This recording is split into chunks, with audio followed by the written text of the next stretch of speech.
Hey guys, welcome back to the channel. I hope everybody's having a wonderful day. I'm about to go into the dentist, and then after that I'm going to be working all day, so I wanted to make sure I got some videos out for you guys. This video is going to be about people pleasing, which I've talked about in the past, but this is going to be why people pleasing will not and does not work in this journey. Okay. So some of you may not people please at all, but a lot of people either have people pleased their entire life, or when their spouse rejects them, they then pick up people pleasing because they're trying to desperately seek approval and change the dynamic of what is happening in the deterioration of the marriage, the relationship, etc., etc. So either one, you've done it your entire life, or two, you picked it up out of desperation.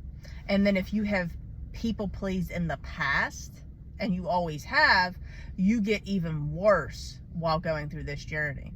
So first I want to say this: people pleasing, where it starts, and this is so true. I was talking about this with one of my clients yesterday. The very first set of people that you people please when you turn into a people pleaser is your parents. Okay. I can tell you right now that I had no idea about this, but it's so true. Like, the more that you dive deep, all my clients that I'm working with, we're going all the way back to childhood, and we're figuring these things out about ourselves and why we do the things that we do.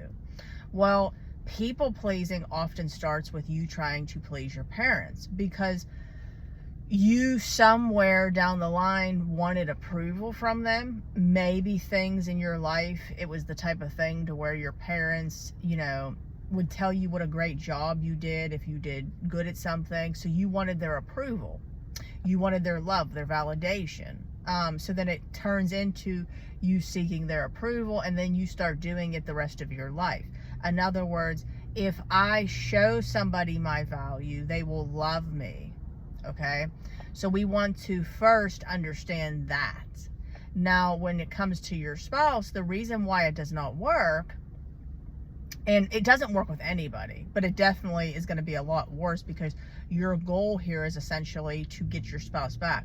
But the reason why it definitely does not work with your spouse is because it's showing them that you don't respect yourself.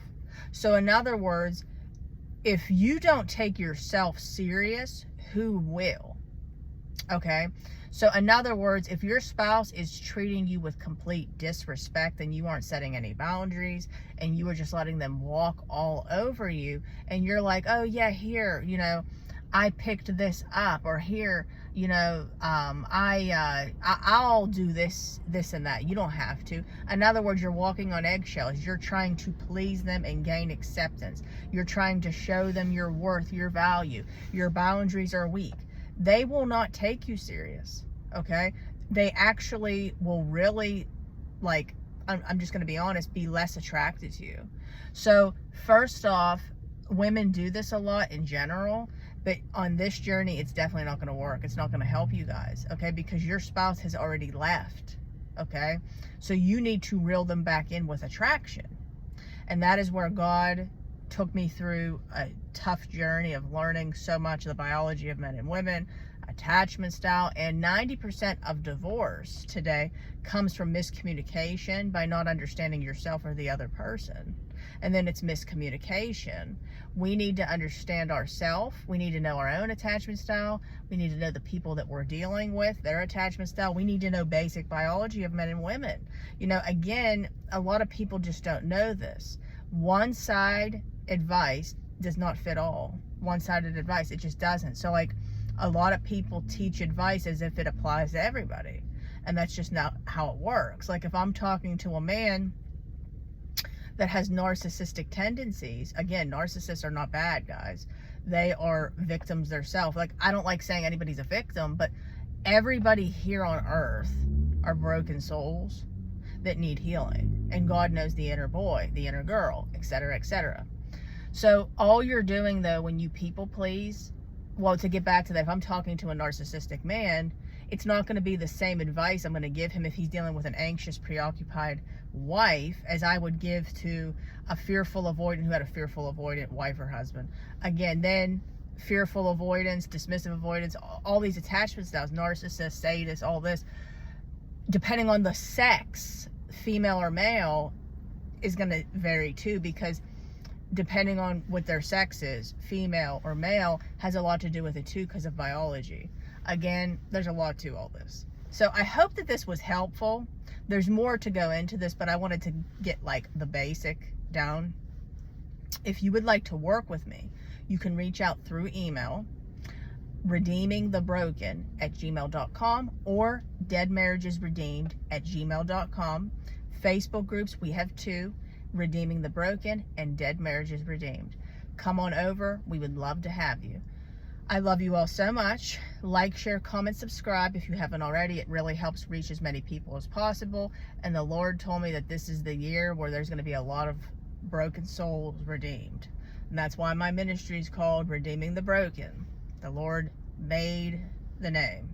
So I hope that this helped a lot of you, gave you some insight, because I was a person who people pleased most of my life until I seen it does not work. I was like a dog chasing my tail. So anyways, there's a lot more that could be said, but I'm only going to give it in small doses because I don't want to overwhelm anybody. So anyways, hope you all have a wonderful day. I will talk soon.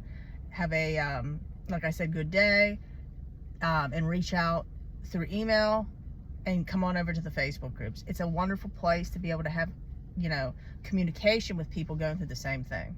All right, God bless, guys. Bye.